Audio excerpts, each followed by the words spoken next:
Bukod sa school supplies, mabibili rin sa Divisoria sa Maynila ang mga murang school uniform at shoes. May unang balita si Bea Pinlac. Bea!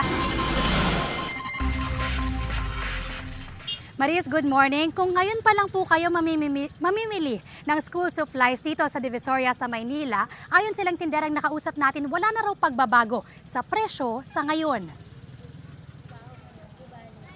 Ngayon pa lang daw nakasingit ng oras si Giselle para mamili ng school supplies para sa anak niyang incoming grade 8 student. Kahit uso na mamili online, pumunta pa rin sila sa Divisoria sa Maynila para masigurong mura ang school supplies na mabibili nila.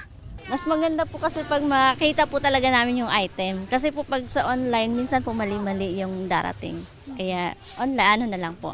Pupunta na lang po talaga kami. Kailangan po talaga makita yung item kung goods po ba.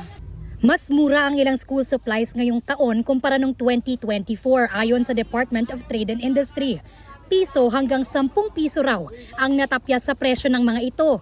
Ayon sa ilang tindera ng school supplies sa Divisoria, mukhang hindi na magtataas ang presyo ng school supplies. Sa Lunes na kasi ang balik eskwela. Sana nga hindi na tumaas para naman hindi kawawa yung mamimili. Minsan pa hindi kaya, tumatawad pa yung customer. Kung kaya naman namin ibigay, binibigay namin. Ay ngayon pa nga lang nagre-reklamo na yung mga customer. Why not pa? What more pa pag tumaas ba yung yung mga bilihin? Hindi na siguro yan kasi last 3 days na lang. Siyempre kawawa naman yung mga kung taasan. May konting kita, okay na, makakaraos. Sa ngayon, ang presyo ng notebook naglalaro sa 18 hanggang 35 pesos, 15 hanggang 25 pesos sa kada piraso ng lapis at ballpen. Ang crayons, 35 to 65 pesos. Nasa 250 pesos naman ang pencil case, depende sa disenyo. Ang school bag, naglalaro sa 200 to 500 pesos ang presyo. Abot naman sa 900 pesos ang mga degulong na bag.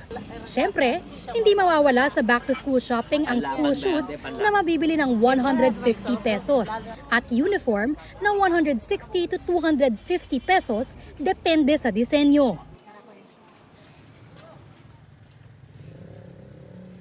Maris, tipid tip mula sa ilang mamimili na nakausap natin, maghanap ng school supplies na swak sa budget pero i-double check pa rin daw ang quality dahil mahalaga na sulit at pangmatagalan ang gagamitin ngayong school year. At yan ang unang balita mula rito sa Maynila. Bea Pinlac para sa GMA Integrated News. Gusto mo bang mauna sa mga balita? Mag-subscribe na sa GMA Integrated News sa YouTube at tumutok sa unang balita.